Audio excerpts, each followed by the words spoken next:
Buenos días a cada uno de ustedes. Yo soy Ricardo de Simone y hoy les voy a hablar del hígado y vamos a hacer alguna referencia con respecto a las vías biliares. El hígado se desarrolla a partir de un brote, fíjense, anterior que sale del intestino,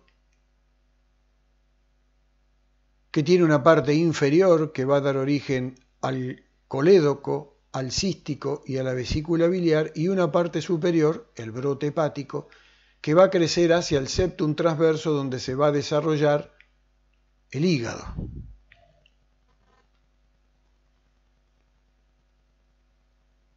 Este hígado va a ocupar la mayor parte del mesogastrio anterior. Prácticamente lo va a reemplazar en su totalidad, quedando después en el adulto dos partes que son resabios de ese mesogastrio anterior. Una es el ligamento falciforme y otra es el epiplón menor o ligamento gastrohepático. Tenemos que recordar que en el lado derecho del estómago comienza a desarrollarse una cavidad que es la hepatoentérica, que va a dar origen a la transcavidad de los epiplones o también cavidad omental menor en la nueva denominación. Acá mostramos la cavidad en el lado derecho, acá en otro esquema, cómo se empieza a constituir esa bolsa, que es la cavidad hepatoentérica. Recordemos que el estómago va a crecer de distinta manera en distintas porciones del estómago, lo que hace que parezca que rota. Y la cara izquierda se va a hacer anterior y la cara derecha se va a hacer posterior del estómago. Y va a arrastrar en esta rotación a esta cavidad hepatoentérica. Y el hígado va a llegar a su posición normal siguiendo este meso que es el hepatocava, que lo va a conducir hacia la vena cava inferior.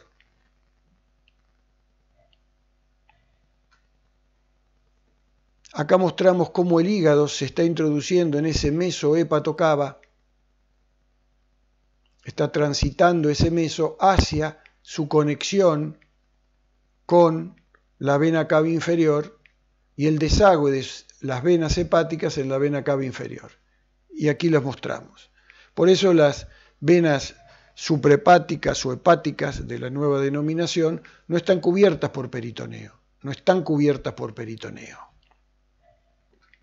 ¿Qué forma le damos al hígado para imaginarlos lo como es? Bueno, se parte habitualmente de un ovoide con eje mayor transversal y a este ovoide le vamos a sacar la parte inferior e izquierda. Se la vamos a sacar.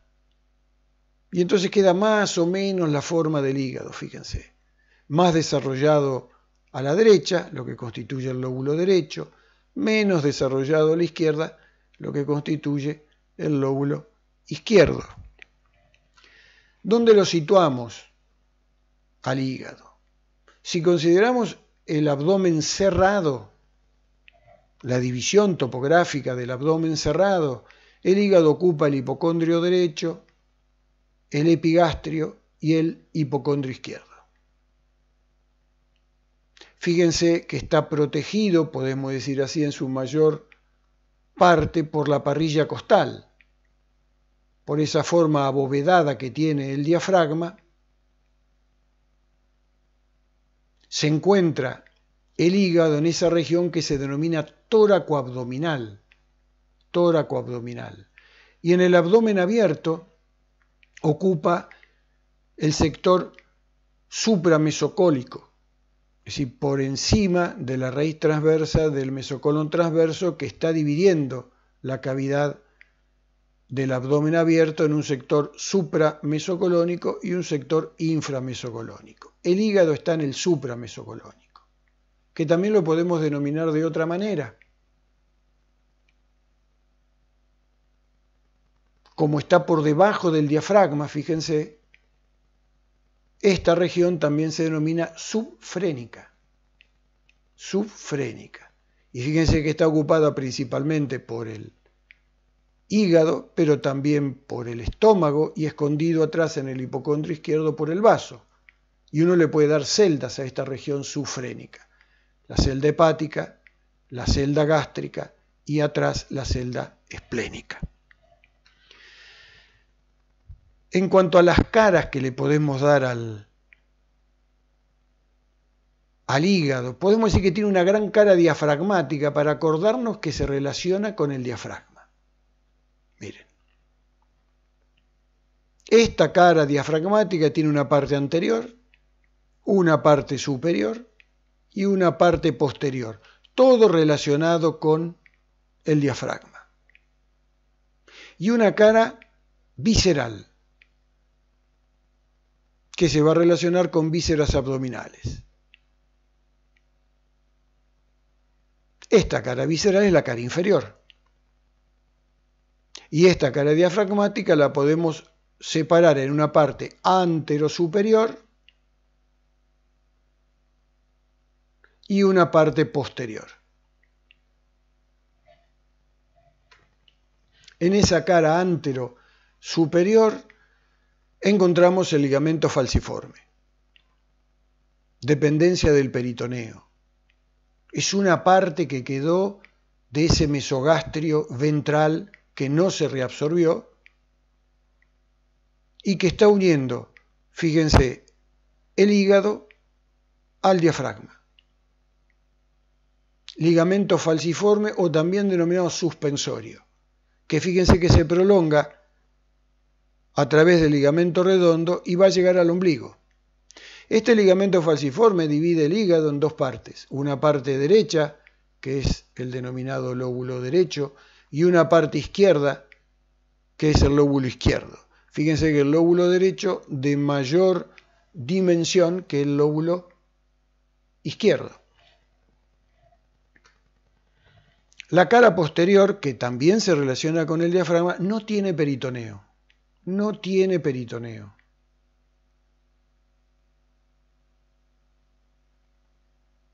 Y también, fíjense que se va a relacionar con la vena cava inferior y el ligamento de la vena cava inferior que está acá. No tiene peritoneo. Fíjense que el peritoneo se detiene acá en una hoja inferior, acá se detiene en una hoja superior y no hay peritoneo. No hay peritoneo. Esto es lo que después vamos a ver que constituye el ligamento coronario. El ligamento coronario.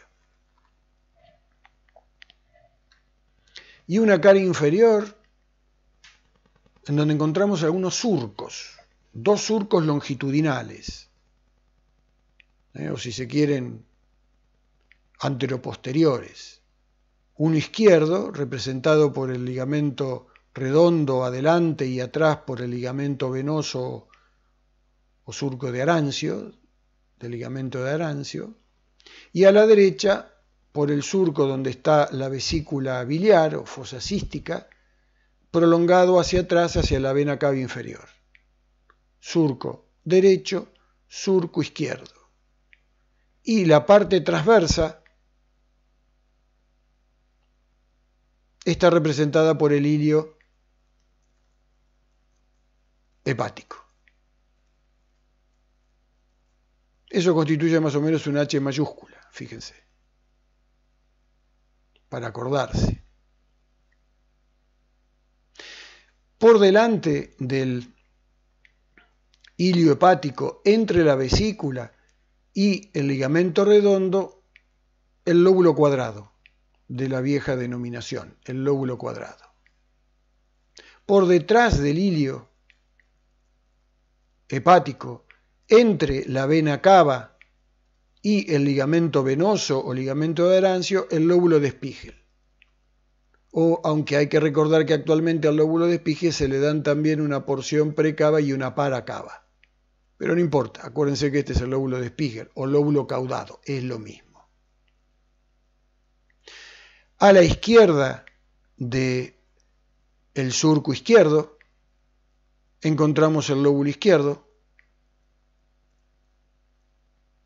que se va a relacionar fundamentalmente con el estómago. Y a la derecha del surco derecho vamos a encontrar parte del lóbulo derecho que se va a relacionar con el riñón, el ángulo hepático del colon y el duodeno. Acá mostramos las relaciones en otro dibujo. Fíjense acá la cara inferior, acá la cara anterosuperior sería, y esto denudado, donde se ven las fibras del diafragma, la parte de la cara posterior. Y a nivel inferior, fíjense la relación a la derecha y adelante con el ángulo hepático del colon, atrás el riñón derecho, la glándula adrenal, y en la parte izquierda la relación de la cara inferior del lóbulo izquierdo con el estómago. Fíjense que atrás la relación también con la vena cava inferior. En cuanto a los medios de fijación, si le tenemos que dar importancia a qué medios mantienen al hígado en situación, tenemos que reconocer que es la unión que presenta el hígado con la vena cava inferior a partir de las desembocaduras de las venas hepáticas o suprahepáticas de la vieja denominación en la vena cava inferior, que acá las mostramos. Todos los otros elementos son dependencias del peritoneo. Es decir, cómo se comporta el peritoneo con respecto al hígado, del cual ya algo dijimos, ¿no es cierto? Teníamos el ligamento falciforme o suspensorio, fíjense que se extiende por toda la parte anterosuperior del hígado hacia el diafragma. Se prolonga en el ligamento redondo y va a llegar al ombligo.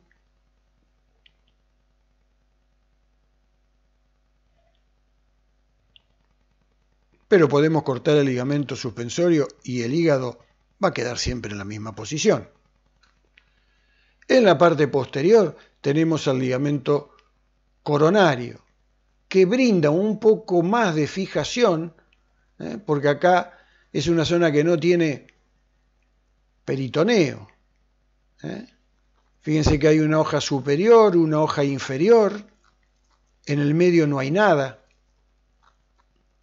Hay tejido conjuntivo que lo adhiere al diafragma, por allí transita la vena cava.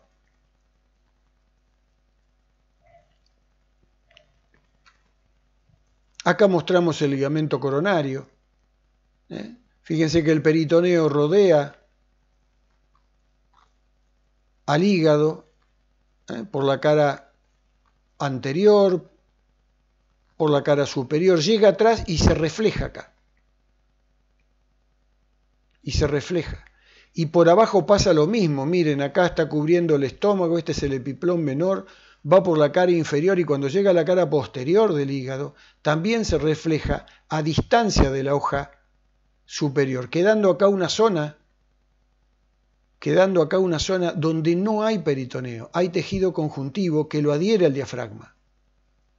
Por eso ustedes leerán en los libros que dicen que el ligamento coronario tiene dos hojas, una hoja superior, que la ven acá, una hoja inferior, que la ven acá, y tejido conjuntivo en el medio. Este ligamento coronario, con esas dos hojas, están muy separadas esas hojas en la parte media. Pero hacia los extremos, tanto derecho como izquierdo, las hojas se aproximan hasta unirse para formar los denominados ligamentos triangulares. Ligamento triangular derecho, ligamento triangular izquierdo, que van a fijar el hígado en el extremo derecho y en el extremo izquierdo y en el extremo derecho al diafragma. Acá mostramos el ligamento triangular derecho y acá mostramos el ligamento triangular izquierdo. Este ligamento triangular izquierdo también hay que decirlo que va a pasar por delante del esófago. Si cuando uno quiere tener acceso al esófago, descubrir, ver el esófago, tiene que movilizar el lóbulo izquierdo del hígado seccionando el ligamento triangular izquierdo para movilizarlo y poder tener acceso al esófago. Los elementos del pedículo hepático llegan al hígado contenidos en el epiplón menor o gastrohepático. Acá mostramos el epiplón menor, gastrohepático. Es una parte de ese mesogastrio anterior que todavía persiste. Es decir, el mesogastrio anterior en el adulto tiene dos porciones. Una es el ligamento falciforme y otra es el epiplón gastrohepático, resabios de ese mesogastrio anterior. Este epiplón menor tiene tres porciones. Una externa, o porción libre, porque fíjense aquí termina, que es la porción pediculada. Una media que es muy delgadita, que se rompe fácilmente, que es la pars flácida que se la denomina. Y después cuando nos acercamos al esófago ya se espesa un poco más y es la pars condensa. Acá mostramos en una imagen quirúrgica el epiplón menor. Esta es la vesícula, que está llevada hacia arriba por una pinza. Este es el hígado. Este es el duodeno. Este es el epiplón menor. Esta es la porción pediculada del epiplón menor. ¿Qué contiene el epiplón menor? El pedículo hepático, constituido por la vena porta, la arteria hepática y la vía biliar. El elemento más profundo, más posterior, es la vena porta, que acá la mostramos en este esquema.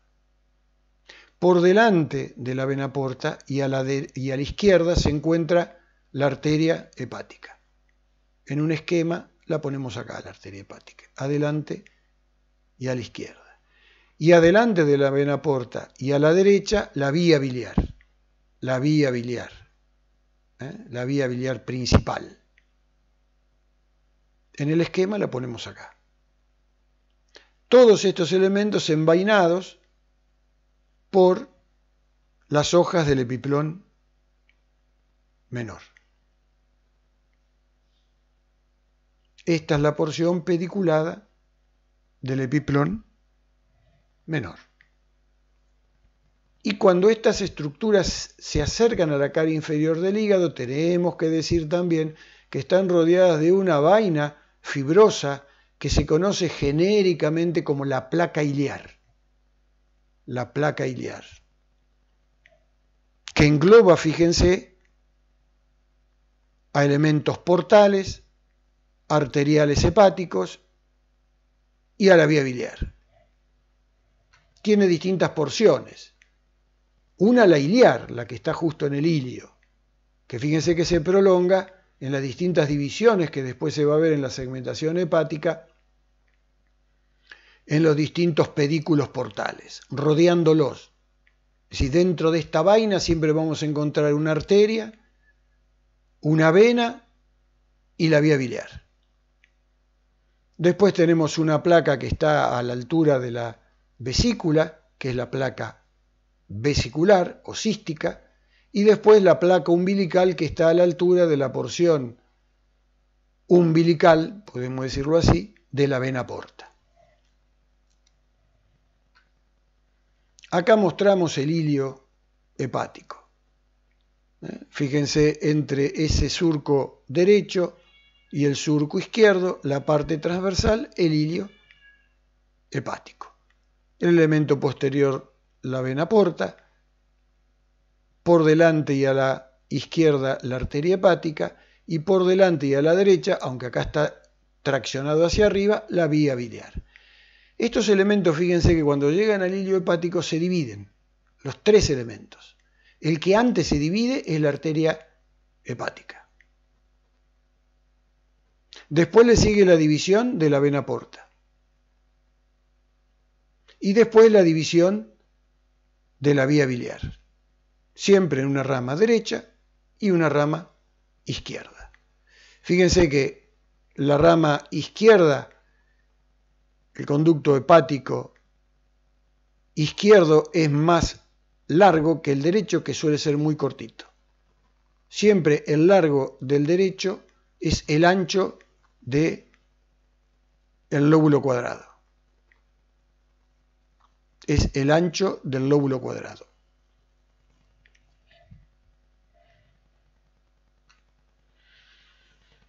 Como dijimos, la vena porta es el elemento más posterior. Vamos a recordar que esta vena porta pertenece al sistema porta. ¿Qué es un sistema porta? Aquel que comienza en capilares. ¿En qué capilares comienza este sistema porta? En los capilares espláncnicos, es decir, los capilares del colon, capilares del estómago, los capilares del intestino delgado, y termina en capilares. ¿En qué capilares va a terminar? En los capilares hepáticos. En ese interín va a formar troncos gruesos que van a constituir la vena porta.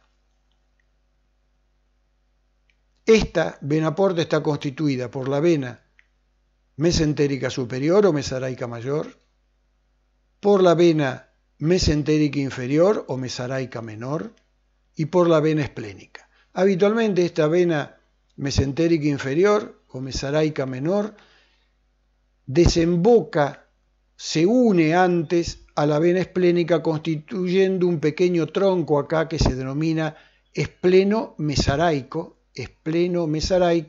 y es ese tronco espleno-mesaraico el que se va a unir a la vena mesentérica superior y va a constituir la vena porta, que va a llegar al hígado, se va a empezar a dividir, constituyendo la segmentación hepática que ya vamos a ver en otra charla, y eso va a terminar en capilares.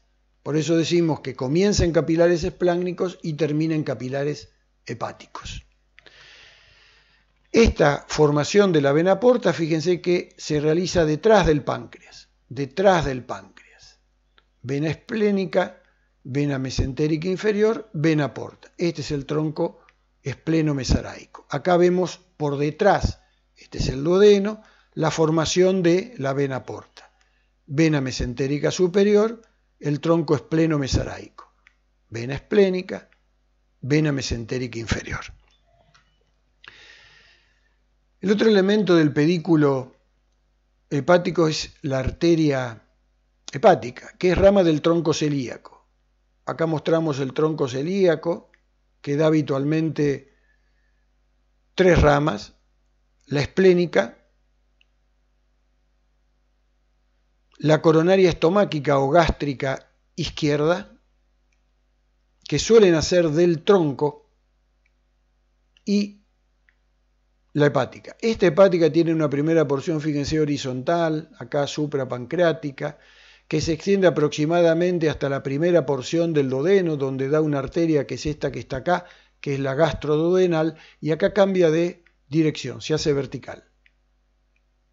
Esta primera porción transversal recibe el nombre de hepática común, y a partir de la gastroduodenal se denomina hepática propia, ya se dirige hacia el hígado. Esta hepática propia, fíjense que da una rama aquí, al estómago, que es la pilórica o gástrica derecha, que se va a unir con la gástrica izquierda coronaria estomáquica, formando el círculo arterial menor de la curvatura menor, gástrica. Y después esta arteria hepática, como dijimos, antes de llegar al hígado, se divide en 2 ramas, una rama izquierda y una rama derecha, y esta rama derecha es la que va a dar origen a esta pequeña rama que se ve acá, que es la que va a irrigar a la vesícula biliar, la arteria cística.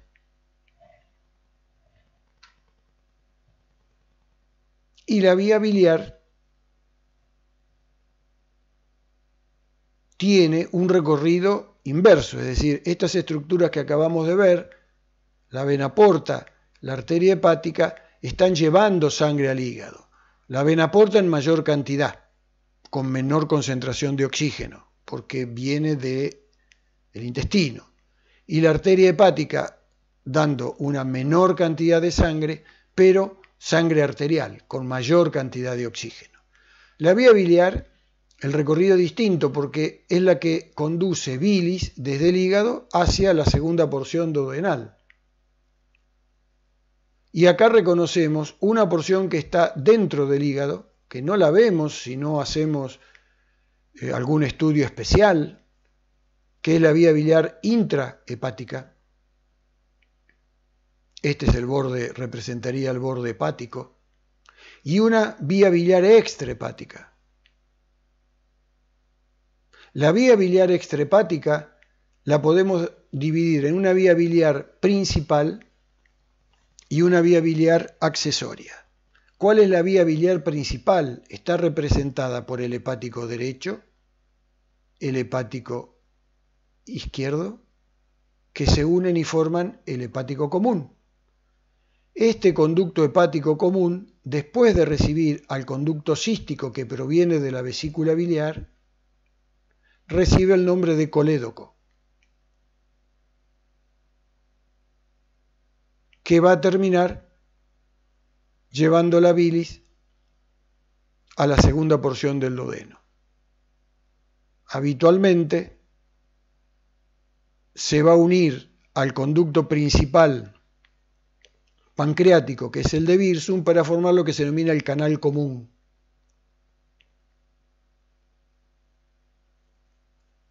Que va a atravesar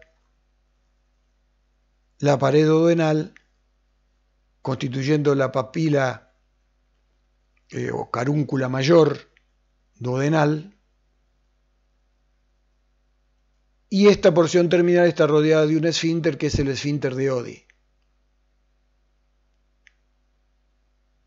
Y la vía biliar accesoria está representada por la vesícula biliar y el conducto cístico. Quiere decir que nosotros podemos vivir sin vesícula biliar y sin conducto cístico, pero no podemos vivir si algo le pasa a nuestra vía biliar principal.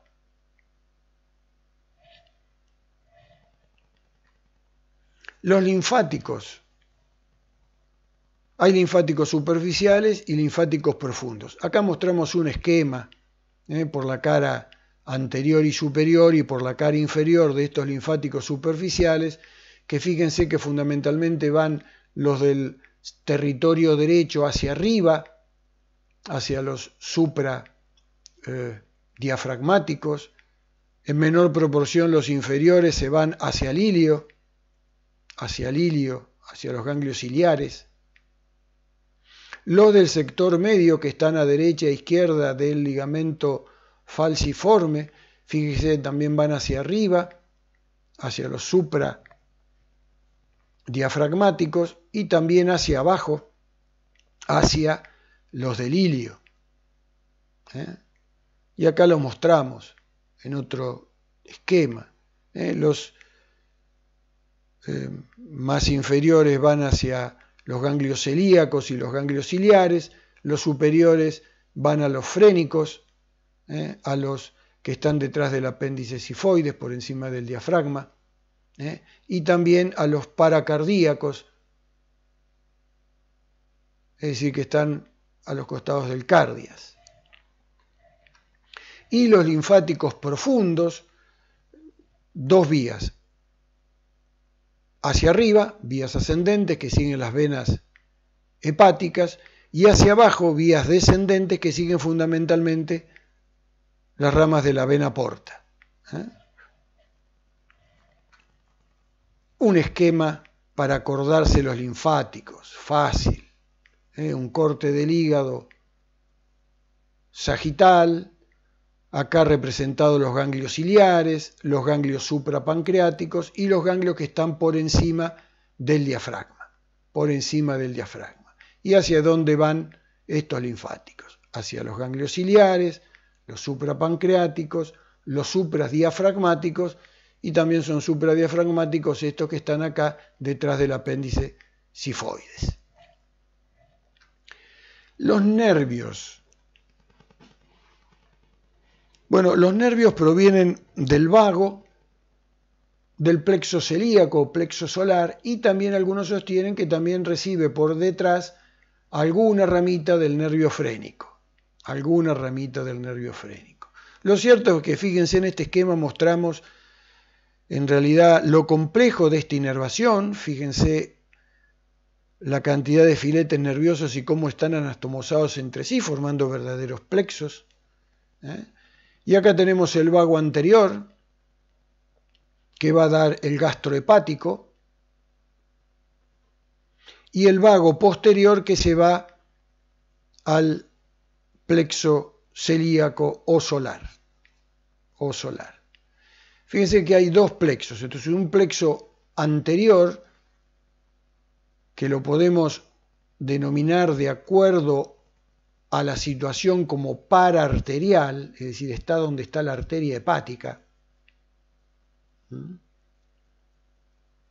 Y fíjense que provendría de la parte izquierda del plexo celíaco, y un plexo hepático posterior que viene de la parte derecha, que está pasando por detrás de la porta, que lo ven acá, por detrás de la porta, y que llega a la vía biliar. O sea que este plexo hepático posterior es parabiliar.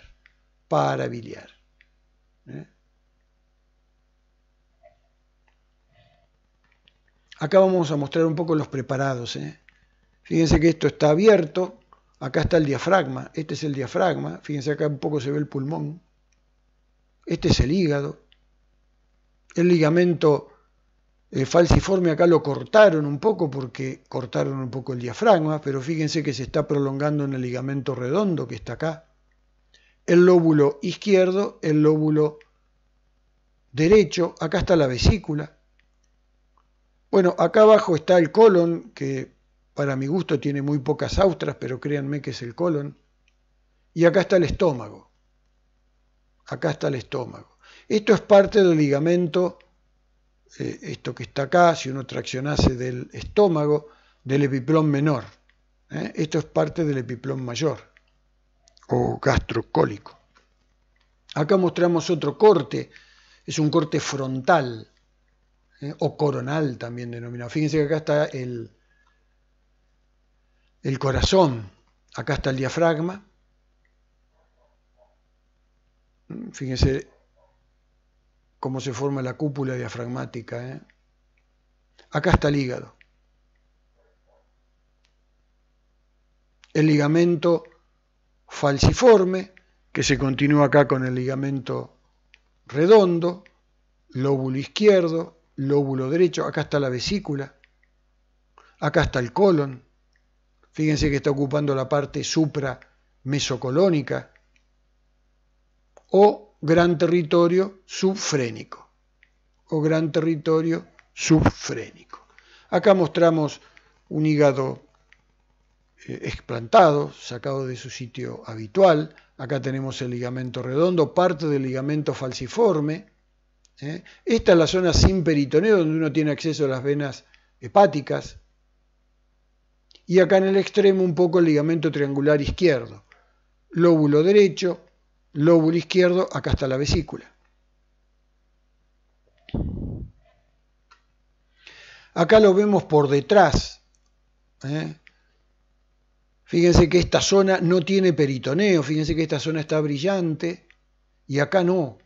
Es la parte del ligamento coronario. Acá está la vena cava.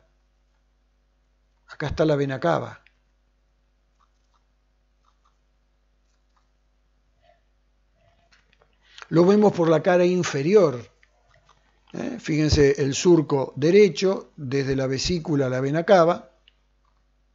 El surco izquierdo, ligamento redondo hacia el ligamento venoso, ligamento de Arancio, conducto de Arancio.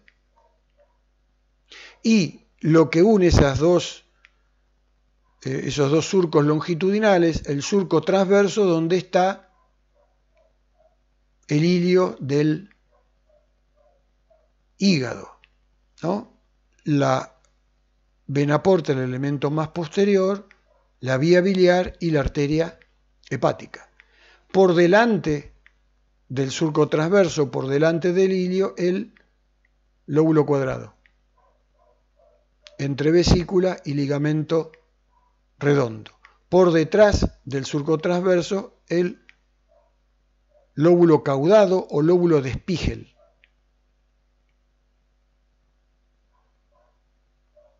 Acá tenemos lo que es lóbulo derecho y acá lóbulo izquierdo. Estas impresiones son las relaciones que tiene con las vísceras, que se producen solamente en el cadáver formalizado. En el adulto, en un hígado vivo, no vamos a tener ninguna depresión, pero nos sirven para acordarnos de las relaciones, ¿no es cierto? En el lado derecho la parte del ángulo hepático del colon, atrás el riñón y la adrenal, y adelante también el duodeno, y en la parte izquierda fundamentalmente el estómago. Acá mostramos otra vez la cara inferior, la vesícula biliar, el conducto cístico, la vía biliar. Este es el hepático común, podemos denominarlo hepatocolédoco cuando no sabemos bien las dimensiones. Acá mostramos la porta y acá estaría la arteria hepática. Este es el ligamento redondo, esta es la vena cava, el lóbulo cuadrado, el lóbulo de Spiegel. Acá mostramos las estructuras, cómo llegan al ilio del hígado, ¿no es cierto? Fíjense que acá vemos la vía biliar, conducto hepático izquierdo, hepático derecho, hepático común. Acá está recibiendo el conducto cístico que proviene de la vesícula, que es esta que está acá. Y entonces se transforma en el conducto colédoco. Acá tenemos a la arteria hepática, originándose, fíjense, del tronco celíaco. Este es el tronco celíaco. Esta es la arteria esplénica, esta es la arteria coronaria estomáquica o gástrica izquierda, y acá está la hepática, en su porción horizontal, después de dar la gastroduodenal, que es esta que está acá, cambia de dirección y de horizontal se transforma en vertical. La porción transversal es la hepática común, la porción vertical la hepática propia. Acá está seccionada la arteria pilórica o gástrica derecha. Pero fíjense que la arteria hepática se está dividiendo en dos ramas, una rama izquierda y una rama derecha. Y esta rama derecha está dando aquí la rama cística para la vesícula. El elemento posterior, fíjense que está atrás, es la vena porta. Fíjense que de las tres estructuras, la que antes se divide es la arteria hepática, después se divide la porta, esta es la rama izquierda de la porta, pero fíjense que la que más alto se divide, la que más alto se divide y está en contacto con el hígado es la vía biliar. Y esto es la histología, si hacemos un corte, fíjense que llegan a los espacios portales que se denominan, donde siempre hay una vena, rama de la porta, un conductillo biliar y una rama de la arteria hepática. Y este es la configuración que tienen las células hepáticas, formando estas trabéculas de hepatocitos que están como los rayos de una bicicleta hacia el centro, dependiendo de una vena central. Esto lo vemos en aumento acá. En aumento acá. Y finalmente la función del hígado es muy importante porque es la glándula más voluminosa que presenta el cuerpo humano, tiene funciones digestivas y metabólicas fundamentalmente, que las vamos a mencionar, pero simplemente para que se acuerden la importancia que tiene el hígado. Sin hígado no se puede vivir. Síntesis de somatomedinas, que es un factor de crecimiento insulínico tipo 1 que se denomina, que tiene mucha relación con la hormona de crecimiento.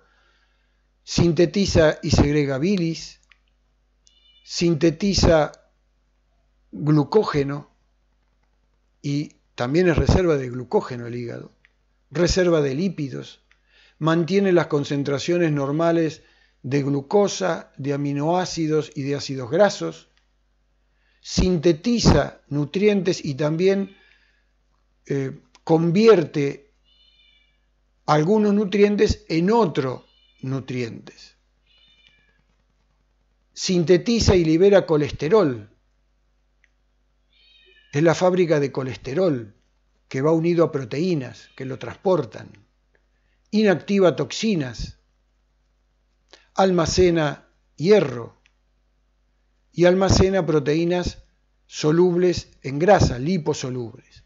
Y otras funciones, sintetiza proteínas plasmáticas, factores de coagulación, síntesis de angiotensinógeno, que es la hormona inactiva, que después se va a transformar en angiotensina. Por las células de Kupffer fagocita los glóbulos rojos dañados, almacena sangre,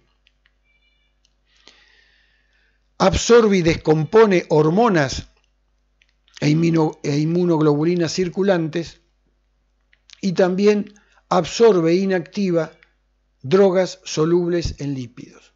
Todo eso hace de la importancia que tiene el hígado. Bueno, muchas gracias. Con esto nos detenemos y ya vamos a seguir con la segmentación hepática y otra clase de vía biliar.